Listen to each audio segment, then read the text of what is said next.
Assalamualaikum warahmatullahi wabarakatuh. Perkenalkan, kami dari kelompok 7 mata kuliah Ekonomi Kreatif yang beranggotakan yang pertama Mega Putri Utami dengan NIM akhir 056, yang kedua Ulil Afidatunisa dengan NIM akhir 062, yang ketiga Intan Agustina dengan NIM akhir 065, yang keempat Fitri Hayatul Husna dengan NIM akhir 071.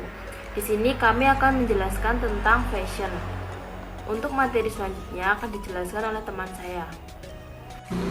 Baik, saya Mega Putri Utami akan menjelaskan apa sih fashion itu. Secara khusus bisa dikatakan fashion adalah gaya berpakaian yang dipakai setiap hari oleh seseorang, baik itu kehidupan sehari-hari di rumah maupun acara tertentu dengan tujuan untuk menunjang penampilan. Atau definisi fashion yakni gaya berbusana yang populer dalam suatu budaya atau sebagai mode. Ada juga yang berpendapat bahwa fashion merupakan gaya berbusana yang menentukan penampilan dari seorang individu. Kata fashion sendiri berasal dari bahasa Inggris yang dapat diartikan sebagai mode, model, dan cara gaya ataupun kebiasaan. Fashion tidak hanya berkaitan dengan gaya dalam berpakaian saja, akan tetapi berhubungan juga dengan gaya aksesoris, kosmetik, gaya rambut, dan lain-lain yang dapat menunjang penampilan seseorang. Baik, untuk materi selanjutnya yaitu fenomena fashion dan gaya hidup masyarakat Indonesia. Polemus dan Proctor menunjukkan bahwa dalam masyarakat kontemporer Barat, istilah fashion sering digunakan sebagai sinonim dari istilah dandan, gaya, dan busana. Gaya hidup atau lifestyle secara sosiologis merujuk pada gaya hidup khas suatu kelompok tertentu. Sementara dalam masyarakat modern, gaya hidup atau lifestyle membantu mendefinisikan mengenai sikap, nilai-nilai, kekayaan, serta posisi sosial seseorang. Fenomena gaya hidup masyarakat Indonesia bisa dijelaskan. Yang pertama, masyarakat konsumen Indonesia tumbuh beriringan dengan sejarah globalisasi ekonomi dan transformasi kapitalisme konsumsi yang ditandai dengan menjamurnya pusat perbelanjaan seperti mall, industri waktu luang, industri mode atau fashion, industri kecantikan, industri kuliner, industri nasihat, industri gosip, kawasan hunian mewah, real estate, gencarnya iklan barang-barang super mewah, liburan wisata ke luar negeri, berdirinya sekolah-sekolah mahal, kegandrungan terhadap merek asing, makanan serba instan atau fast food, telepon seluler atau HP, dan tidak ketinggalan serbuan gaya hidup melalui industri iklan dan tayangan televisi. Yang kedua, yaitu globalisasi industri media dari mancanegara dengan modalnya yang besar yang masuk ke tanah air sekitar tahun 1900-an, yakni berupa serbuan majalah-majalah mode dan gaya hidup yang terbit dalam edisi khusus bahasa Indonesia yang jelas menawarkan gaya hidup yang tidak mungkin terjangkau oleh kebanyakan masyarakat Indonesia. Majalah-majalah itu tentunya diperuntukkan bagi laki-laki dan perempuan atau yang berselera kelas menengah ke atas. Dari kemasan dan rubrik atau kolom yang disajikan jelas-jelas menanamkan nilai, cita rasa, gaya, dan ideologi yang bisa dilihat dari slogannya, yakni menawarkan fantasi hidup seperti be smarter, richer, dan sexier, atau get fun, dan sebagainya. Ketiga, di kalangan sebagian masyarakat dapat gaya hidup alternatif suatu gerakan seakan kembali ke rumah alam, ke hal yang bersaja semacam kerinduan, selamat kampung halaman atau surga yang hilang. Serta munculnya gaya hidup spiritualisme baru yang kesemuanya itu akan menjadi antitesis dari glamour fashion. Seperti selanjutnya yaitu fashion di kalangan Islam.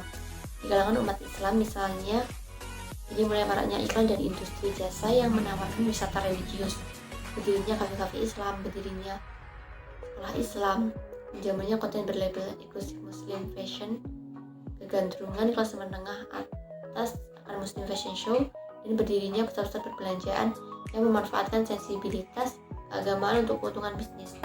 Sementara maraknya penerbitan majalah anak muda Islam, khususnya untuk muslimah, tidak jauh berbeda dengan majalah-majalah umum lainnya.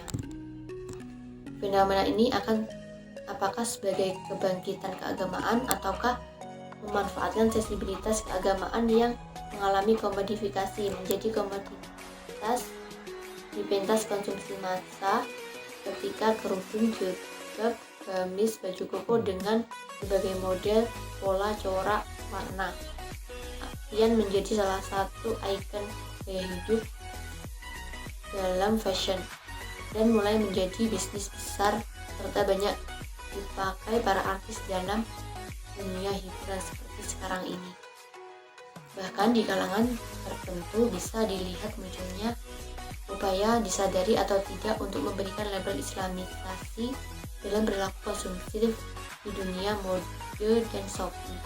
Padahal mungkin terjadi sebenarnya adalah kapitalisasi Islam atau penaklukan semangat keagamaan pasar, dunia bisnis atau kapitalisme itu sendiri. Untuk materi selanjutnya yaitu pengaruh perkembangan fashion di kalangan remaja.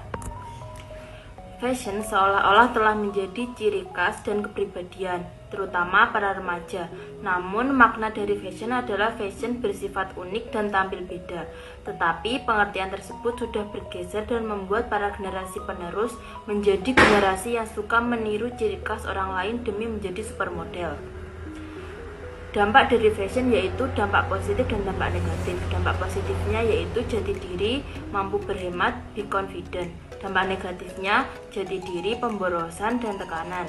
Untuk penjelasan dari dampak positif yaitu jati diri.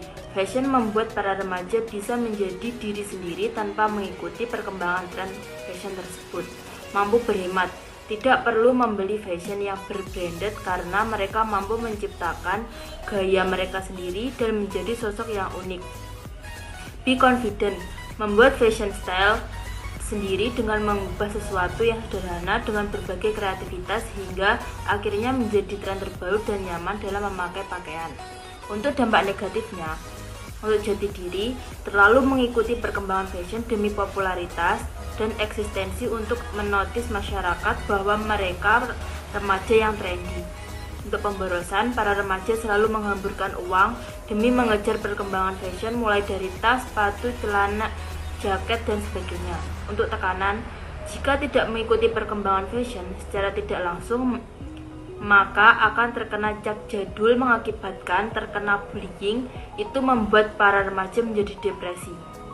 Sekian penjelasan dari kelompok kami. Ada kurangnya kami mohon maaf. Terima kasih. Wassalamualaikum warahmatullahi wabarakatuh.